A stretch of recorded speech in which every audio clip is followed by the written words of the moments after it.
Buenísimas, buenísimas, buenísimas. Está saliendo el sol precioso con las montañas. Precioso, precioso. Mi Cristo interior, salude, bendice tu Cristo interior, tú que vas a conectarte hoy, mañana, cualquier día. Hoy es lunes, 1 de octubre, mes 10, 10º mes, se acabó el año, mes de mi cumpleaños. De 2018, el programa es el número 1815. Que el espíritu de sabiduría descienda sobre nosotros todos y nos ilumine. A mí para decir lo que debo decir, a ustedes para comprenderlo.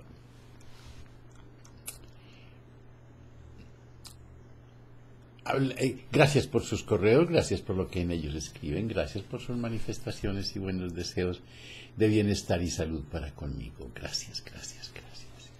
Los accidentes. Y nosotros creemos que nos pasan accidentes o que tenemos accidentes. ¿Habremos dicho alguno que cometemos? Muchas personas se sorprenden de que los accidentes sean catalogados como cualquier otra enfermedad. Piensan que los accidentes son algo fortuito. Al fin y al cabo, vienen de afuera, por lo que mal puede uno tener la culpa. Esta argumentación denota la confusión de nuestro pensamiento en general y en qué medida nuestra manera de pensar y nuestras teorías se amoldan a nuestros deseos inconscientes. A todos nos resulta extraordinariamente desagradable asumir la plena responsabilidad de nuestra existencia y de todo lo que nos ocurre. Constantemente buscamos la manera de proyectar la culpa hacia el exterior y nos irrita que se nos desenmascaren esas proyecciones. La mayoría de los esfuerzos científicos están dirigidos a consolidar y legalizar con teorías estas proyecciones.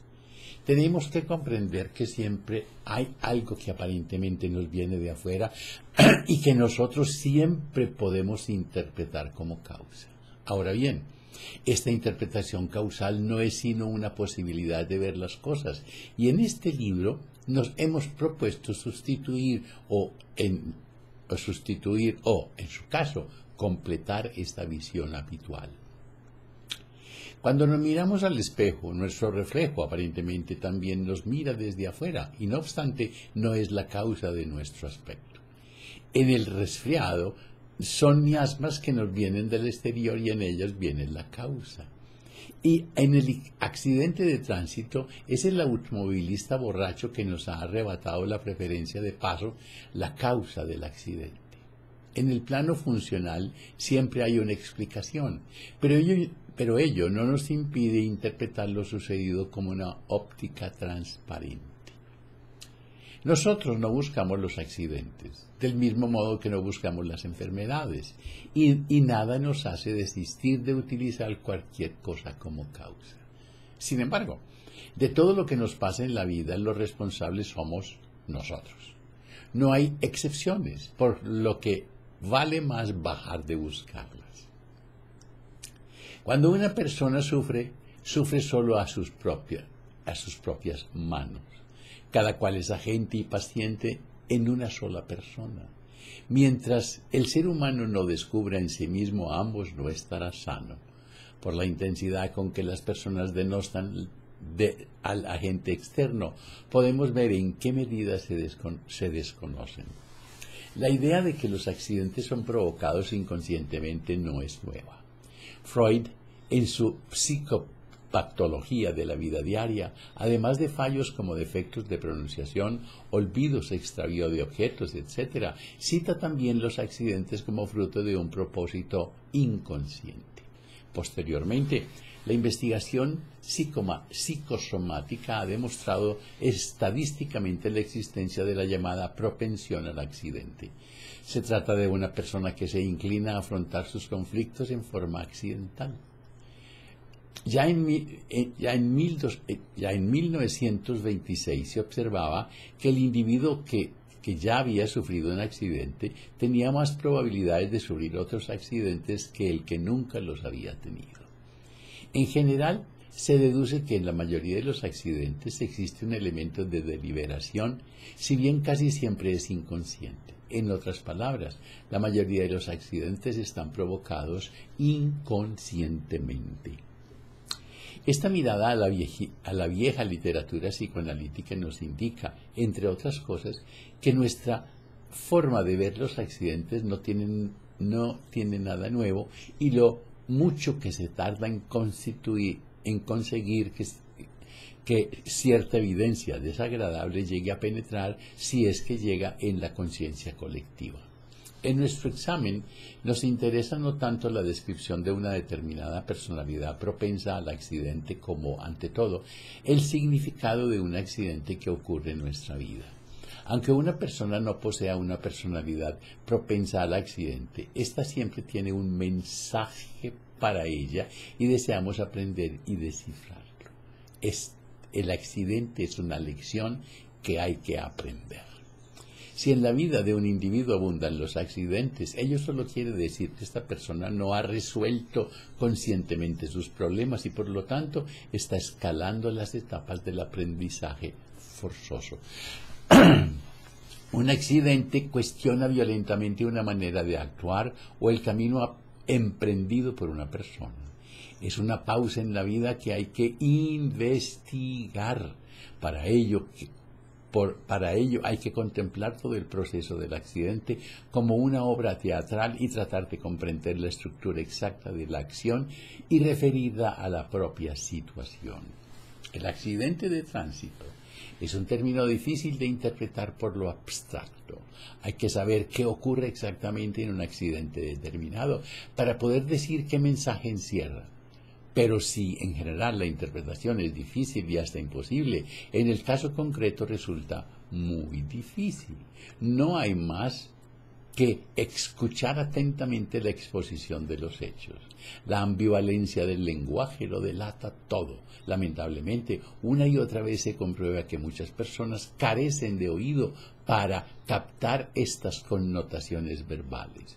Nosotros acostumbramos a hacer que un paciente repita una frase determinada de su descripción hasta que se dé cuenta de lo que representa. En estos casos se advierte la inconsciencia con que las personas manejan el lenguaje o lo bien que actúan los filtros cuando de los propios problemas se trata. Por lo tanto, en la vida y en la circulación, una persona puede, por ejemplo, desviarse de su camino, pisar el acelerador, perder el norte, perder el control o el dominio, atropellar a alguien. ¿Qué queda por explicar? Basta con escuchar. Uno acelera de tal manera que no puede frenar y no solo se acerca demasiado al que va adelante, sino que lo embiste, con lo que se produce una colisión. Este choque supone una contrariedad, por lo que los automovilistas suelen chocar no solo con los coches, sino también con las palabras.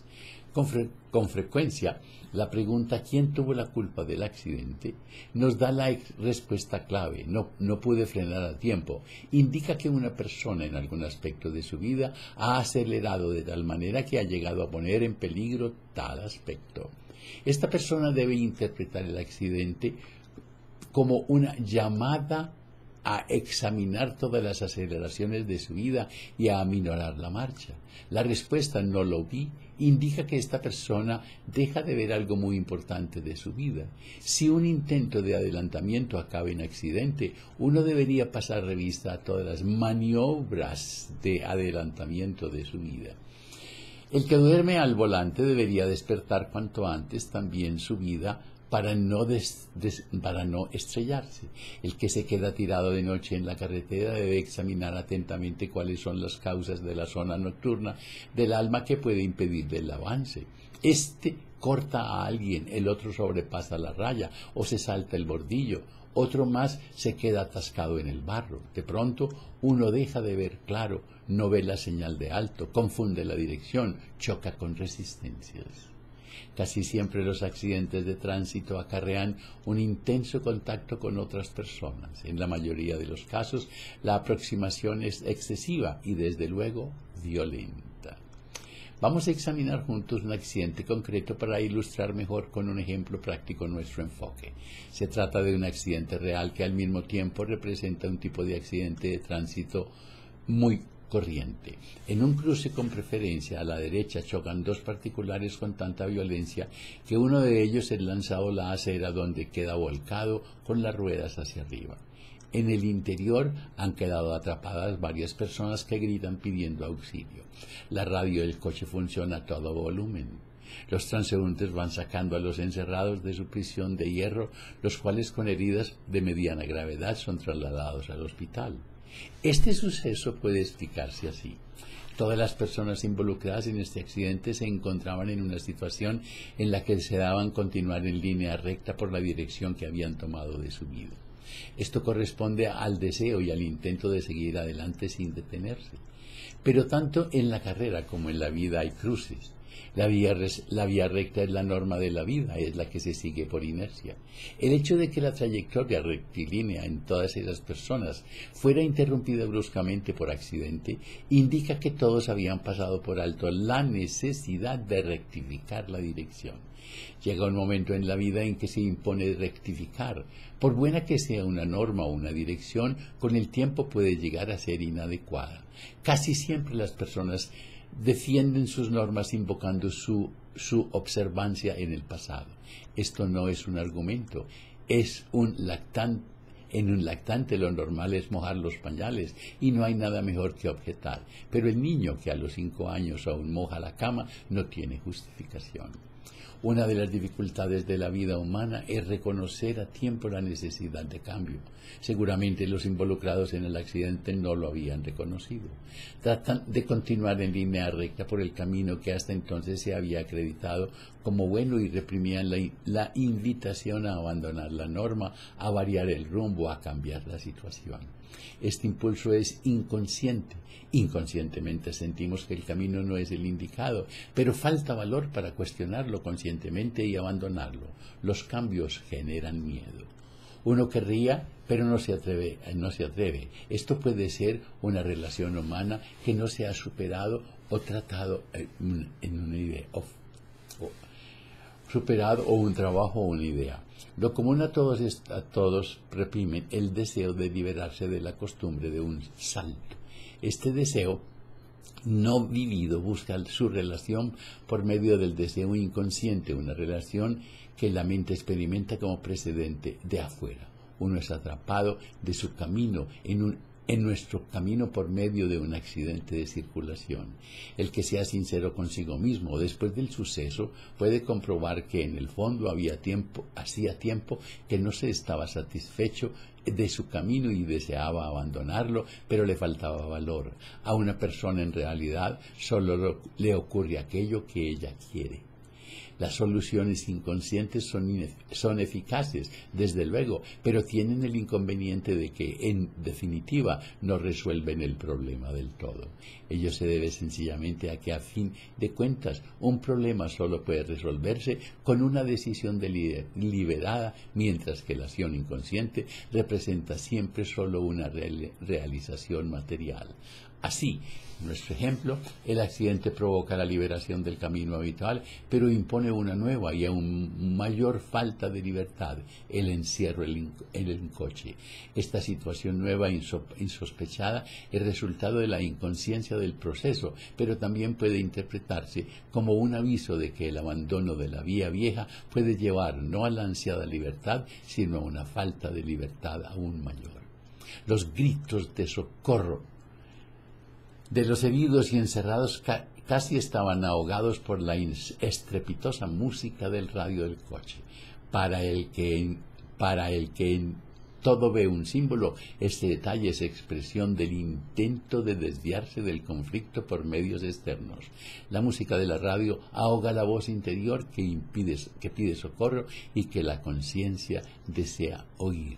No pueden liberarse por sí mismos, sino que tienen que esperar a que los hechos externos los liberen. El accidente está aquí, el hecho externo, que abrió a los problemas inconscientes un canal para que se articularan. Los gritos de socorro del alma se hicieron audibles. El individuo aprendió a ser sincero.